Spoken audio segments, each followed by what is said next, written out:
Macmillan Audio presents Doing Harm by Kelly Parsons. Read by Robert Petkoff.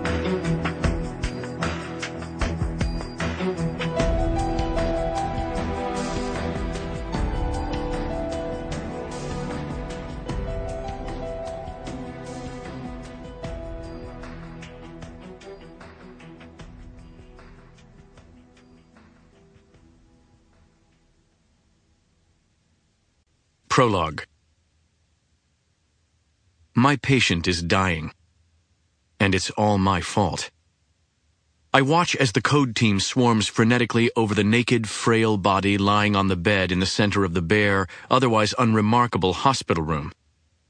One of them forces fresh air into the patient's lifeless lungs with a thick plastic balloon the size of a large grapefruit. Another shoves jerkily on the sternum, rhythmically compressing the heart, squeezing the blood out of it like juice from an orange. Still another stands close by, defiant and eager, manual defibrillator paddles held aloft, ready to deliver additional electric shocks to the tired, cold flesh. I stare at this grim tableau, transfixed and helpless, watching dumbly as a life slips away. And it's all my fault.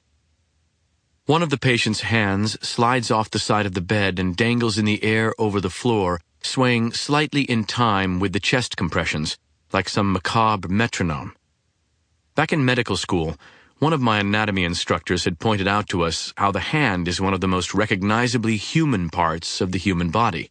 How, unlike the anonymous organs inhabiting the abdomen and chest, it can trigger instant recognition and empathy.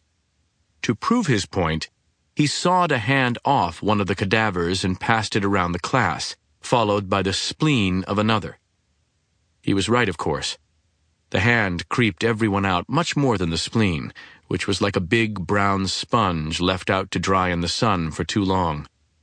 It was a woman's hand, I remember, slight and small, delicate-looking, despite the ghostly pale skin pickled by the formalin preservative. It made me curious about its owner. What had she been like? Was she old when she died? Young? What did she do? Had she accomplished everything in life she had wanted? What had she wanted out of life? Did she have children? Grandchildren? Had she died surrounded by family and friends, or anonymous and alone? And now, as I study the wrinkles and ridges of my patient's hand as it hangs in space, my eyes traveling over the bony hills of its knuckles and the creases of its palm, I wonder at the lifetime of activity. Imagining that hand lifting a fork full of food to the mouth, or bawled in anger, or drying a tear from a child's cheek, or playing the piano, or stroking a lover's hair. But that's all over now.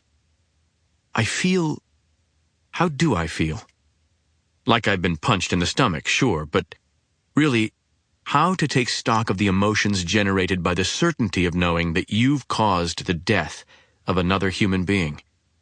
That through your stupidity or incompetence or whatever, a person who willingly entrusted their life to you will never again draw another breath. There's guilt, naturally. Shame. Sadness.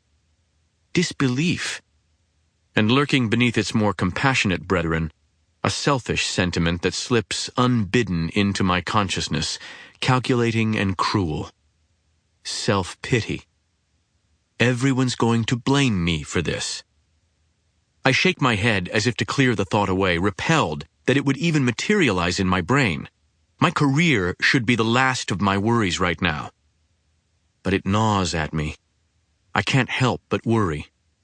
I've worked too hard for too long, and it's not fair, really. This shouldn't be happening. This patient shouldn't be dying.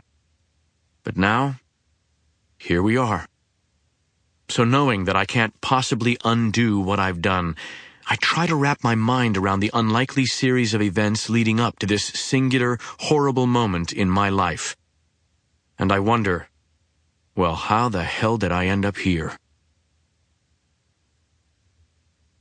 Chapter 1. Saturday, July 11th. Steve? Sample complete. Ready to continue?